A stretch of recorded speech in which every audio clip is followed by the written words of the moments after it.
নিচ্ছি। এখন আমরা ব্যাটারিটি লোডের মতো কানেকশন করব।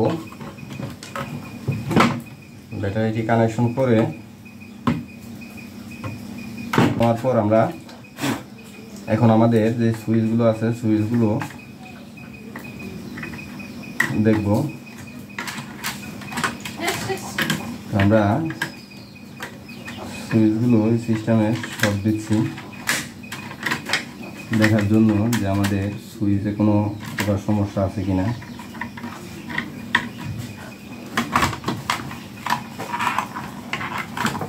আমাদের যেহেতু এভাবে অসুবিধা হচ্ছে তাই আমরা সার্কিটটি আমাদের সুবিধার্থে খুলে নিচ্ছি। আপনারা যাদের বাসায় এরকম ফ্যান সমস্যা হয় তারা যদি একটি টেস্টার থাকে তাহলে আমার মতো এইভাবে ফ্যান খুলে নিজেই মেরামত করতে পারবেন।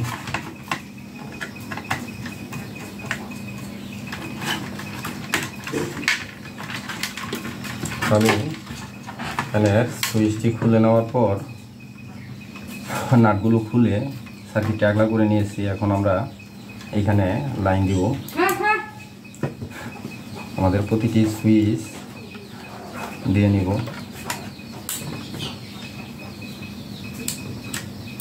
তো আমাদের একটি সুইচ অন অফ করলে আমাদের লাইটটি দেখা যায় বাড়ি দিচ্ছে, তার মানে আমাদের সুইচে কিছু গন্ডগোল রয়েছে। আমরা এখান থেকে আমাদের ফ্যানটি চালানোর চেষ্টা করছি। তো আমরা আমাদের ব্যাটারির যে তারটি ছিঁড়ে গিয়েছিল এটি আমরা আমাদের ফিউজে জেলে নিচ্ছি।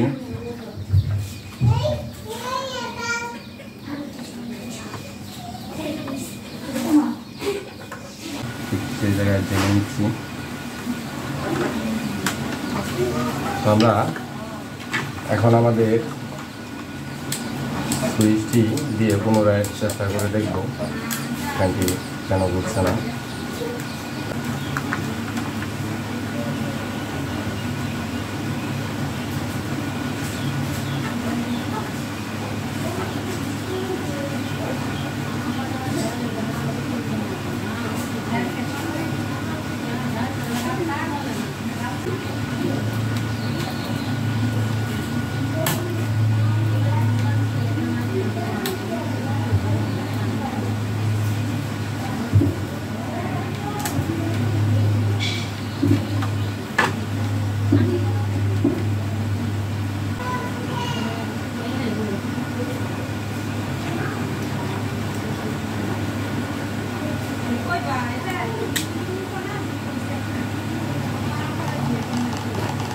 আপনারা লক্ষ্য করছেন ফ্যানটি কিন্তু কিছু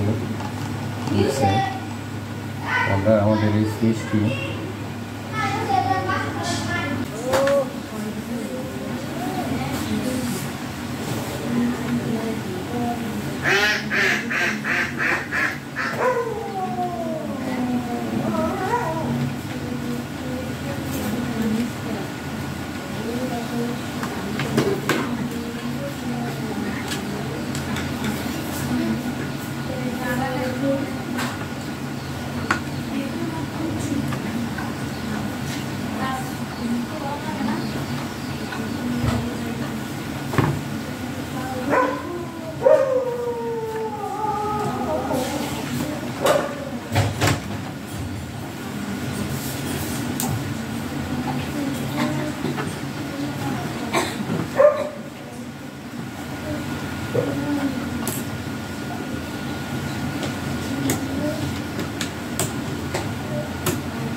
আমরা তখন আমাদের সিরাপাড়া তারগুলো জেলে দিয়েছি, আপনারা দেখেছেন। তো আমরা এখন আমাদের যে সুইচগুলো আছে এই সুইচগুলোর ভিতরে 1-2 ফুটা করে নারিকেল তেল দিয়ে নিচ্ছি, যাতে আমাদের সুইচগুলো জাম থাকলে সহজভাবে আপ ডাউন করে এবং কাজগুলো করে। আপনারা এখন লক্ষ্য করলে দেখবেন আমাদের ফ্যানগুলো কিন্তু ফ্যানটি ঘুরছে। আপনারা যদি এইভাবে কাজ করেন অতি সহজে কিন্তু আপনারা ফ্যানের কাজগুলো বাসা বাড়িতে বসে নিজেরাই করে নিতে পারেন।